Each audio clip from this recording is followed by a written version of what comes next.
মুগ্ধ হরিণ। বনের ভেতর পাথরে ঘেরা একটি বড় জলাশয়, কাঁচের মতো টলটলে জলে ভরা, যেন আয়না।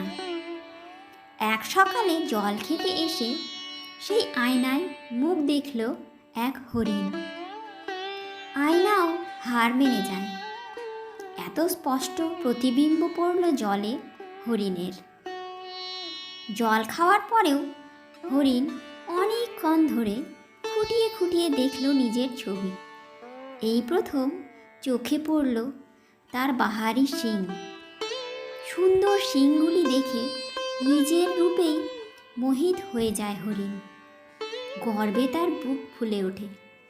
অনেকক্ষণ জলে নিজের প্রতিবিম্বের দিকে তাকিয়ে থাকে সে।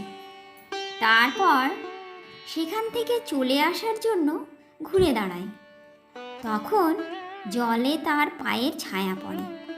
নিজের শিং দেখে তার যতটা গর্ব হলো, পা দেখে ততটাই মন খারাপ হলো। কি রোগা রোগা পা রে বাবা!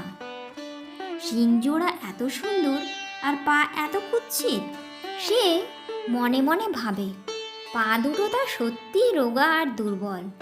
বরং শিং জোড়া যেমন সুন্দর, তেমনি শক্তপোক্ত, বেশ ধারালো।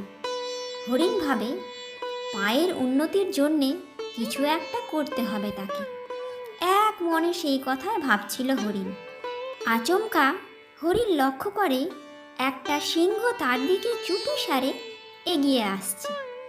ভয়ে সে লাগালো ছুট। সামনে বিশাল প্রান্তর, সে যেন ছুটন্ত তীর। হরিণের সেই রোগা রোগা চারটে পায়ের জাদুতেই তীরের বেগে ছুটে যায় হরিণ। প্রায় সিংহের নাগালের বাইরেই চলে গেল সে। কিন্তু প্রান্তর ছাড়িয়ে ঘন জঙ্গলে ঢুকতেই ঘটল বিপত্তি। ঘন গাছগাছালির ডালে আটকে গেল হরিণের সেই বাহারি শিং। ডালপালার জটলায় এমনভাবে হরিণের লতানো শিংগুলি আটকে গেল যে ছাড়ানোই গেল না। বহু পিছনে পড়ে থাকা সিংহ ছুটে এসে বাগে পেয়ে গেল তার শিকার। সিংহের থাবা খেয়ে হরিণ ভাবে, যে পা দেখে আমি ছি ছি করেছি সেই পাই জাদু দেখালো, আর যে বাহারি শিং জোড়ার গর্বে পুলকিত হয়েছি সিংহের মুখে আমাকে তুলে দিল সেই শিং জোড়ায়। নীতিকথা।